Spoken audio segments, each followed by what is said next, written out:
3, 2, 1.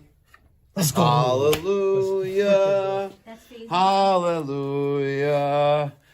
Derek didn't screw ya. Hallelujah.